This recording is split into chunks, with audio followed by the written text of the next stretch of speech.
Hello, everybody, and welcome to today's show. I'm your host, Zach Drew. And I'm Andrew Ballers. We're going to be talking about the modern-day Tower of Babel.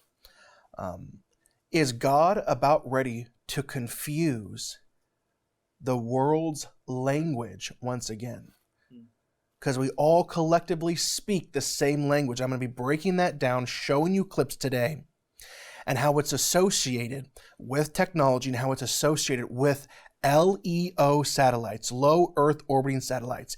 You may have thought, what in the world do I ever need to know about low Earth orbiting satellites that are being launched into the sky? It has a profound impact on your life to come.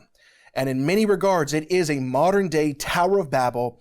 And is God going to destroy it? Because if they can achieve what they are wanting to achieve, in the same way God said to the men and women that spoke the same language in Genesis chapter 11, as they were trying to build a tower to God, which I believe that there was more implications than just building a tower. God said to them, if they achieve this, nothing will be impossible for them, meaning the very thing that they were trying to achieve would have been achieved, which is a tower to God. And I believe that they were, in my personal belief is that they were going to break through some type of portal, if you will, to the realm of God. And they were using things like technology to go about it and special insight from fallen angels. But we're not going to go necessarily that route today, but it's another route that's very interesting. And I think you're going to enjoy this show. I enjoyed just putting it on paper this week. Before we get to that, every once in a while you just get a cool gift. Yeah. Right? And here at the ministry, we got a cool gift last week.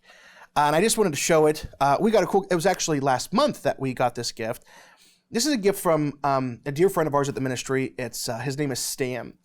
And this is actually a part of Old Jerusalem. Mm-hmm.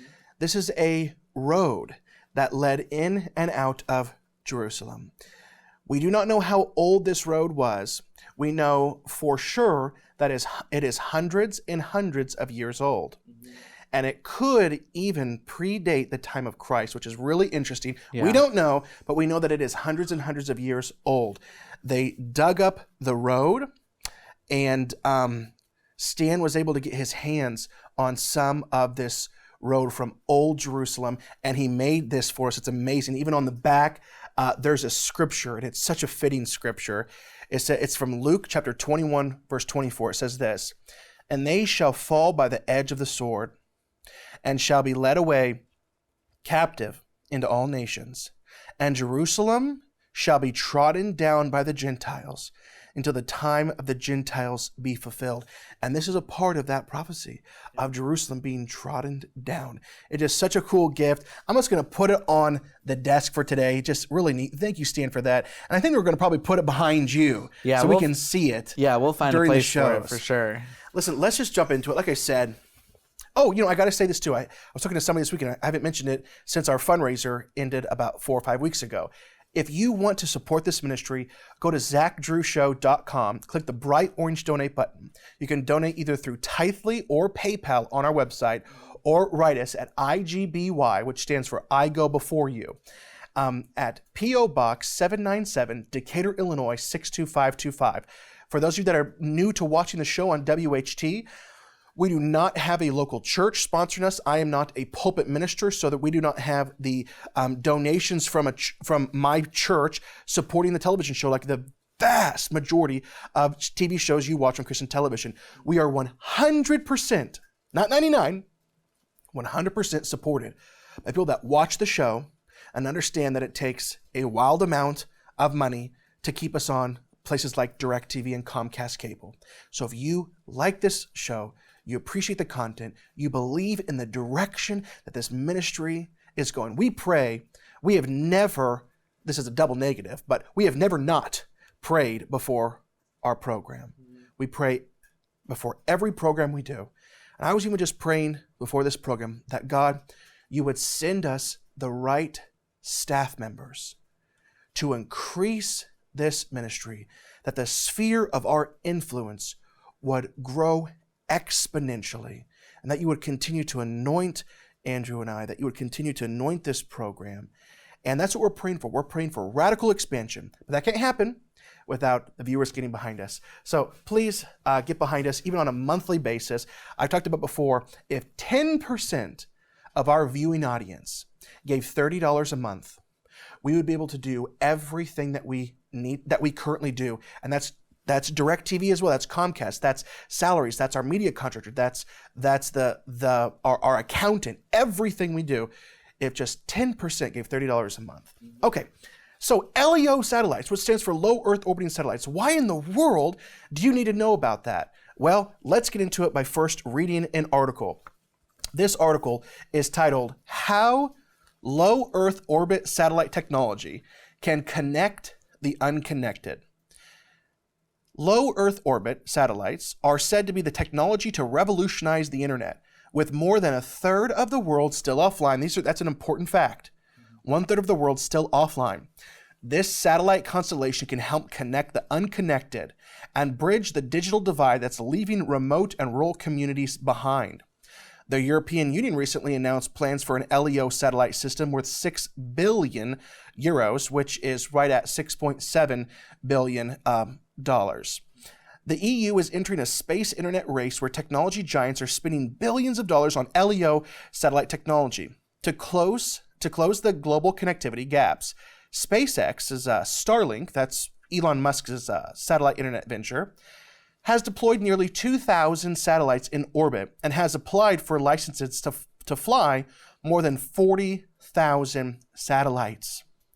Their service is currently available in a few countries on a first-come, first-served basis. Amazon has announced plans to launch a similar initiative, which will deploy more than 3,000 satellites later this year. Also, LEO company OneWeb has 350 satellites in orbit right now and plans to double the number in its constellation.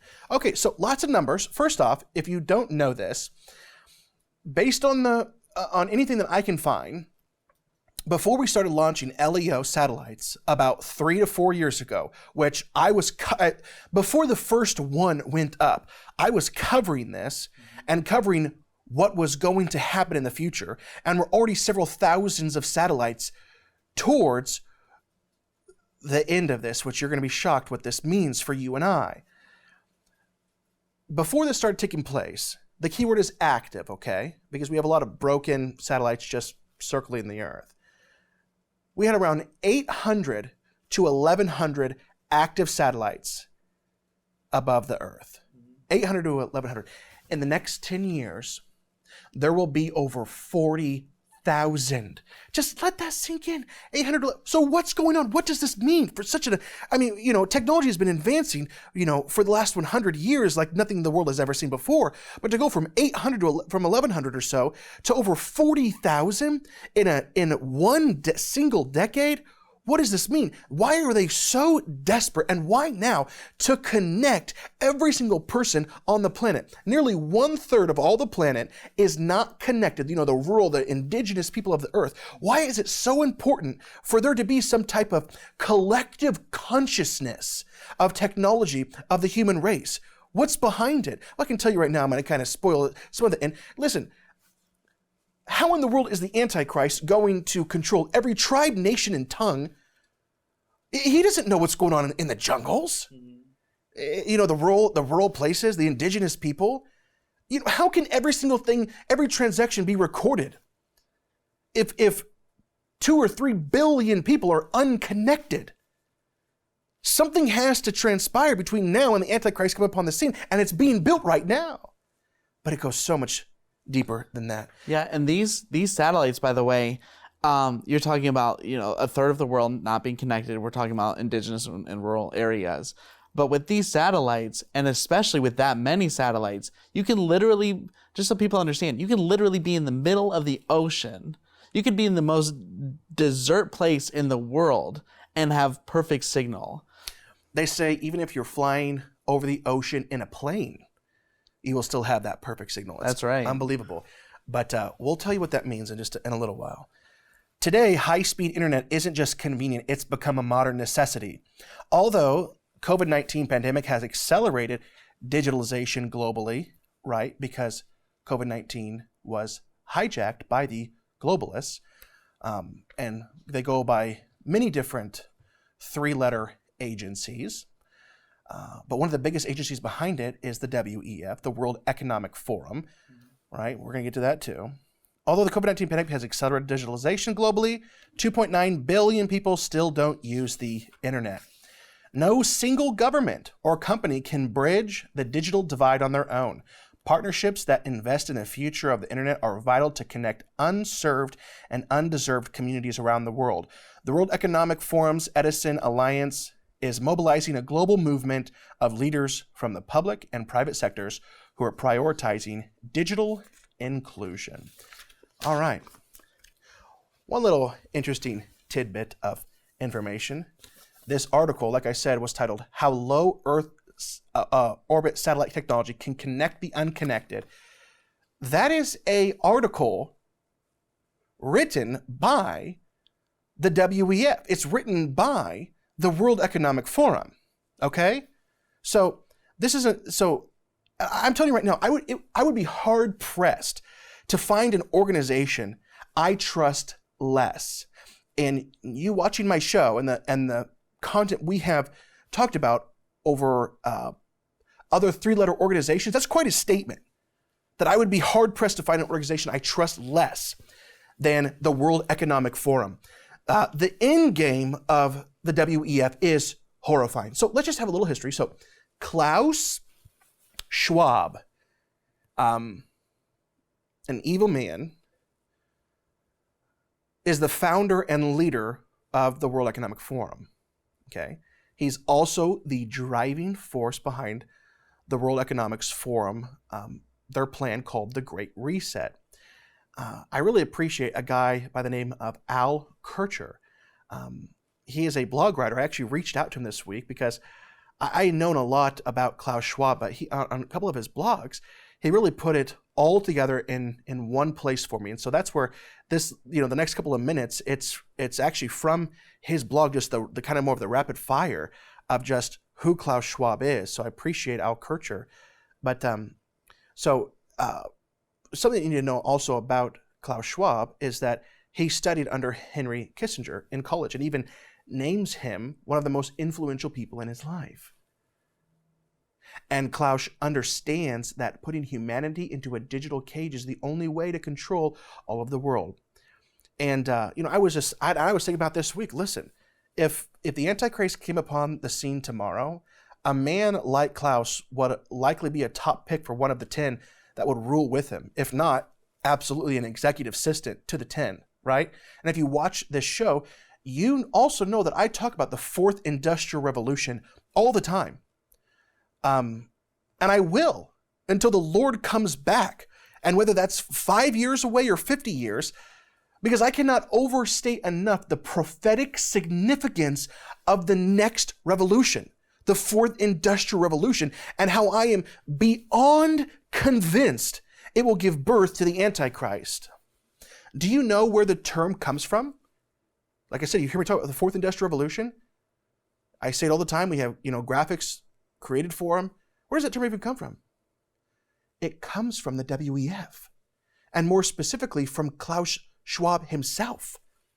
The fourth industrial revolution, it was first introduced by a team of scientists developing a high-tech strategy for the German government. Klaus Schwab, executive chairman of the WEF, introduced the phrase to a wider audience in 2015 in an article published by the Foreign Affairs. And then at the World Summit, that was like the main theme in 2016. Okay, so the fourth industrial revolution, whenever I talk about it and its prophetic significance, it actually comes from the WEF. Now, here are some of his thoughts on the fourth industrial revolution, and you've heard me talk about this as well. The first industrial revolution used water and steam power to mechanize production. The second used electric power to create mass production. The third used electronics information technology to automate production. Now, a fourth industrial revolution is building on the third, the digital revolution, that has been occurring since the middle of the last century. It's characterized by a fusion of technologies that is blurring the lines between the physical, digital, and biological spheres.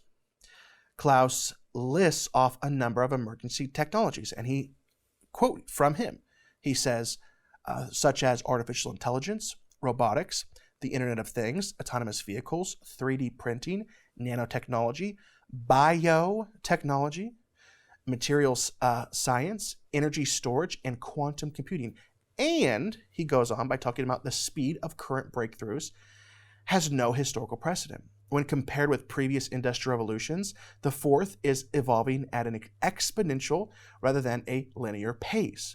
Moreover, it is disrupting almost every industry in every country, and the breadth and depth of these changes herald the transformation of entire systems of production, management, and governance.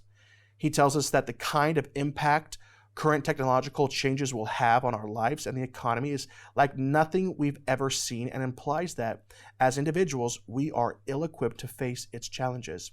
In his 2017 book, The Fourth Industrial Revolution, he writes, about 47% of total employment in the U.S. is at risk, perhaps over the next decade or two, characterized by a much broader scope of job destruction at a much faster pace than labor shifts experienced in previous industrial revolutions. In his 2018 book, Klaus Schwab, it's called Shaping the Fourth Industrial Revolution, Schwab writes, we will become better able to manipulate our own genes and those of our children. These developments raise profound questions. Where do we draw the line between human and machine? What does it mean to be human? Their objective is to play God. If you still aren't convinced of that, let's keep going. At the January 2020 annual WEF meeting in Davos, futurist historian Yuval Noah Harari gave a speech. This will probably be the most important video you watch this week. Take a listen. This danger can be stated in the form of a simple equation, which I think might be the defining equation of life in the 21st century. B times C times D equals R, which means biological knowledge multiplied by computing power multiplied by data equals the ability to hack humans, R. If you know enough biology and you have enough computing power and data, you can hack my body and my brain and my life, and you can understand me better than I understand myself. You can know my personality type, my political views, my sexual preferences, my mental weaknesses, my deepest fears and hopes. You know more about me than I know about myself. And you can do that not just to me, but to everyone. A system that understands us better than we understand ourselves can predict our feelings and decisions, can manipulate our feelings and decisions, and can ultimately make decisions for us. Now, in the past, many tyrants and governments wanted to do it, but nobody understood biology well enough, and nobody had enough computing power and data to hack millions of people. Neither the Gestapo nor the KGB could do it. But soon, at least some corporations and governments will be able to systematically hack all the people. We humans should get used to the idea that we are no longer mysterious souls. We are now hackable animals. Wow. Okay. So one of the highlights, he said there, if you know enough biology and have enough computing power and data, you can hack my body and my brain and my life. And you gotta understand, this isn't some like backwoods, like crazy Uncle Ed. I mean, this is a renowned speaker speaking at the World Economic Forum's main conference. You can understand me better than I understand myself. You can know my personality type, my political views, my sexual preferences, my mental weaknesses.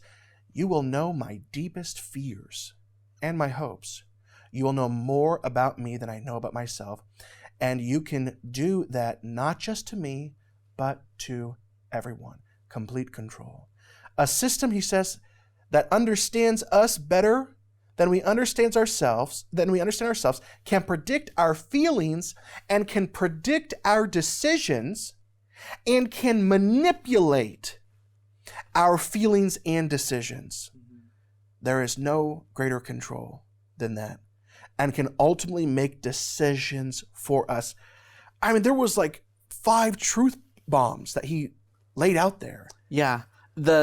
I think this at this point, the spiritual implications of this are becoming obvious. Yes. And something I'm even just thinking about now that's interesting, interesting to me anyway, is that, we'll see. When we talk about it in churches and stuff, we talk about demons, we talk about spiritual forces and stuff. I've never heard the point made that demons can read your thoughts. I've heard lots of people preach on, demons can throw in imposing thoughts, but as far as reading your mind and knowing what you're going to do and all that stuff, there's little in Scripture that really says that that's even possible. We certainly don't think of angels in those terms. And when you look at this, God knows all things. That's right. God knows all of our thoughts, and we know that He knows our hopes. He knows our decisions. He knows our greatest fears. He knows all of that. And Satan, from the beginning, wants to be worshipped like God, and he wants to have the power and the control that God has. And so, like I said, the spiritual implications here are obvious. I mean, this is setting up the kind of control that Satan is going to have in the last days. That's right. Here is another clip of Harari. Listen to the anti-God statements that he utters here. Data might enable human elites to do something even more radical than just build digital dictatorships. By hacking organisms, elites may gain the power to re-engineer the future of life itself. Because once you can hack something, you can usually also engineer it. And if indeed we succeed in hacking and engineering life, this will be not just the greatest revolution in the history of humanity. This will be the greatest revolution in biology since the very beginning of life 4 billion years ago. For 4 billion years, nothing fundamental changed in the basic rules of the game of life. All of life, for 4 billion years, dinosaurs, amoebas, tomatoes, humans, all of life was subject to the laws of natural selection and to the laws of organic biochemistry. But this is now about to change. Science is replacing evolution by natural selection with evolution by intelligent design. Not the intelligent design of some god above the clouds, but our intelligent design and the intelligent design of our clouds. The IBM cloud, the Microsoft cloud, these are the new driving forces of evolution. And there you have it. Science is replacing evolution by natural selection with evolution by intelligent design. Not the intelligent design of some god above the clouds, but our intelligent design. Wow. Wow. And here's just one more clip for good measure. People could look back in 100 years and identify the coronavirus epidemic as the moment when a new regime of surveillance took over, especially surveillance under the skin, which I think is maybe the most important development of the 21st century, is this ability to hack human beings, to go under the skin, collect biometric data, analyze it, and understand people better than they understand themselves. This, I believe, is maybe the most important event of the 21st century. How far will God let this technology go? That's a question I can't answer. It's a question that I ponder, right? So now, after all that, let's get back to the LEO satellites, because everything is connected, okay? So here's an article. I was listening to a news commenter this week, and he brought this article up, and he was asking his audience if anybody had heard about it. because he hadn't. And I thought to myself, wow, I'm in the news all day long and I haven't heard about it. And so I went and looked it up, and here's the article. Go ahead and put it on the screen. SpaceX loses batch of Starlink LEO satellites to geomagnetic storm. A solar flare from the sun destroyed the LEO satellites. Okay, Starlink launched 49 satellites on February 3rd into their intended orbit. But of those 49, 40 of those will or already have re-entered the Earth's atmosphere. Now, I'm going to go ahead and tell you, re-entering the Earth's atmosphere is a very rose-colored glasses way of saying these satellites burst into a ball of flames and tumbled to Earth and crashed against the Earth's crust, right? That's what actually took place. Not, and 40 re-entered the Earth. No, they came tumbling down in a blaze of fire, right? And did you hear about that? No, I haven't. Okay. I haven't heard about it. So that's pretty interesting, right? And it was destroyed by a solar flare. Now, I need to preface this by saying the LEO satellites, these new active satellites, previously 800 to 1100, now in the next decade we'll have over 40,000. These 40,000 satellites will go all around the globe. Think about Charlotte, the spider, and just slowly making a beautiful web all around the Earth. And that's what they're doing. They're creating a spider web, essentially, of LEO satellites, a mesh network where nothing will be unconnected. Everything will be totally connected. And even the World Economic Forum is basically openly saying, we want to be at the forefront. It was in the first article you read, their Edison Alliance. We want to be at the forefront of this. No one government or country can really be responsible for this, so it has to be centralized, and who better to do it than us? Yes. And so in the day of complete connectivity, which that day is coming, we've talked about it many times. If you're new, you got to go and watch our old programs. You got to go to YouTube and just type in Zach Drew Show and watch our old technology programs over the last 3 years, because we have been laying this foundation, talking about what is to come for the last 3 years, and so many of it is coming to fruition. We've talked about how some of the guys that I used to travel with were at a technology conference in Barcelona, Spain, and they were listening to Masayoshi Son, which at that time he was the richest man in South Korea. And he was the main guy over what was then called SoftBank, which wasn't a bank, it was a venture capitalist firm, which that year raised $100 billion with a B, primarily from Saudi Arabia, thanks to Crown Prince Mohammed bin Salman, with the main idea to invest in everything artificial intelligence, right? I mean, Mohammed bin Salman got kind of rebuked by the king because, they had the king had kind of started to give him more power, more control over Saudi Arabia, right? And Mohammed bin Salman, likely being who's going to be the king during the Antichrist reign, has his eyes set on technology more so than his dad. And he got a little overambitious, and the king started to rein him back in. But he's old, and Mohammed bin Salman will be the main ruler over Saudi Arabia one day. And as you saw, what they're wanting to do is literally sell their oil reserves, sell all of their oil. And now to the old school thinker that you may be, and the old school thinker that I was whenever I learned about this, it didn't make any sense.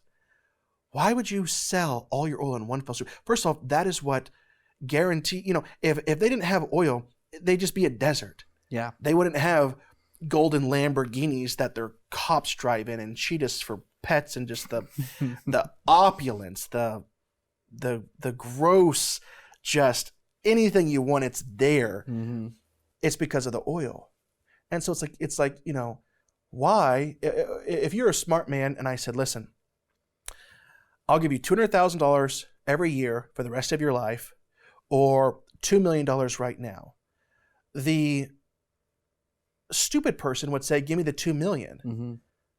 Okay, well, you know what I'm saying. So why would he sell all of his oil? Why not count on the yearly returns, the yield from that to sustain them? He was wanting to sell their oil for a few $1 trillion and have it all gone to invest in AI. That just shows you where the world is going. So Masayoshi's son got the vast majority of the money because of the deals that Mohammed bin Salman was working out with Saudi Arabia. I think 60 billion of the 100 billion came from Saudi Arabia. Now, he was talking about the future of technology, how in the year 2030, he believes that AI will be that equal to a human mind. Not being able to ask Google a question and Google simply knows more than you and I, but I'm able to think, to reason, to create like that of a human. But that is not the age of singularity. The age of singularity, he puts at around 2040 to 2045, where it is that of superintelligence. When Einstein may have had an IQ of 200, every single connected device will be connected to a global brain, and which has an intelligence of superintelligence, being 10,000 plus, being much of the world. I'm just throwing out random facts right now. This is another content. Much of the world will worship the AI to come. And truly, if you talk about prophetic, the dragon, I mean, it could be a digital dragon. And how, this structure literally was given life, which was given consciousness, became a sentient being in the book of Revelation, was able to speak. I think that is the day whenever we arrive at super intelligence, and AI can be embedded into these machines, and they can literally, the world will never be the same as we know it. And I think that people will worship this type of AI in the future. Actually, I think it was Anthony Lewandowski who even applied for a nonprofit with the IRS for a future church in which the world would worship an AI Godhead. Mm-hmm. Okay. But in that day, if that day comes and the Lord allows it to get that far, every single thing you see Masayoshi's son was saying will be connected, and it'll be super intelligent, and it would be able to connect, it'll be able to collect data in real time and be able to relay that data into this mesh network, to this global brain. So whoever has control over it will know everything in the most rural, indigenous places of the earth, thanks to the LEO satellites. Nothing. I'm talking if the number of hairs on your head, if a sparrow falls to the ground, you know what I'm saying here. Like you were saying earlier, complete godlike technology, which is what you were saying is Satan's ultimate goal. It's another Tower of Babel. What they're wanting to do with technology is truly from the gene editing to the complete control over everything to the super intelligent AI that's being created. They are building a tower. They want to become godlike in nature. And God, like he told in Genesis chapter 11, if they do this, nothing will be impossible for them. Will God allow the human race to go that far? I don't know. I want to play a final clip for you. It is probably one of the most interesting things I have ever heard news commentator Glenn Beck say. I love Glenn Beck. I love his analysis on current events. I do not believe that Glenn is a prophet, but he may have just prophesied. I mean, he went from news commentator and all of a sudden the atmosphere just shifted in one of his programs. And I'm sitting there as a ordained minister thinking, whoa, it just blew back. I got chills. Listen to what Glenn Beck had to say about LEO satellites, the Tower of Babel, and confusing man's language today. But I have said for how long, Pat, that when what we have expected comes, this global new world order, how are you going to solve this? And I have said for at least a decade, I think it's going to be solved the way that God solved the Tower of Babel. What happened at the Tower of Babel? Tower of Babel, the elites got together and said, let's build a tower to the sky. They said, let's make bricks and build a tower that will reach the sky. And the bricks, God makes stones, meaning individuals. Everybody is different. Dictators, authoritarianism, the other people make everyone exactly the same. You will comply. You will believe this. You will say this and only this. You become a brick. So when Nimrod said, we're going to build a tower to the sky, what he meant was, or when he said we're going to make bricks, we're going to make everybody exactly the same, and they will toe the line, basically slaves. And then we're going to take those people, and they're going to build this tower to the sky, and we will be all powerful. And so what did he do to destroy the Tower of Babel? What did he do? He confused their language so they couldn't understand one another anymore. And I thought to myself about 10 years ago, as I'm thinking, how are we going to get past what is coming? I thought, our language is not English. Man's language now is ones and zeros. Massive solar storms work as EMPs. When we start losing things like GPS, when we start losing things just in space, let alone an EMP, our language of ones and zeros doesn't work anymore. Do we understand each other anymore? Can our society, remember, God said, if they can do this, they'll be able to do anything. Wasn't that interesting? Yeah. So I was blown away. Man's language today is ones and zeros. And many of you know this, but just for the few that don't, the language of ones and zeros is called binary. Computers, technology, right, speak in binary because of how they are built. Computers use ones and zeros to represent everything. So mankind as a whole, we do have a language once again. And simply an EMP from one of our enemies, or a solar flare, a massive solar flare, we're not going to go into that. We don't have time, but we are overdue for a massive solar flare. Yeah. You can go and read about the Carrington event of what a massive solar flare looked like. I believe that was around the year, I want to say 1859, but I think it was the 1850s.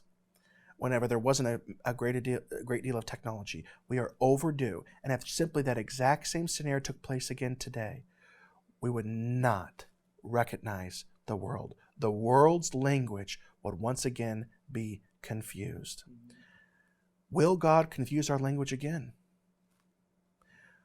Are we trying to build a tower to God? Are we trying to be God? Yes, the people of the earth are. Creating a godlike being, yes, they are. And like in Genesis chapter 11, God says if they will be able to do this, nothing will be impossible for them. Yeah. Listen, once again, we're out of time. People have been saying in the comments, please do an hour show. If we had the funds, I would. I'm just going to make that as clear and cut as possible. Mm-hmm. If we had an extra, literally $100,000, we could go the next increment up, because that's what airtime would cost for us collectively through all of our platforms. Listen, get into your word. Get into your word. We are in the end of times. Get the words of Jesus inside of your soul. Continue to build your life upon the solid rock of Jesus Christ. We love you guys, and we'll see you next week.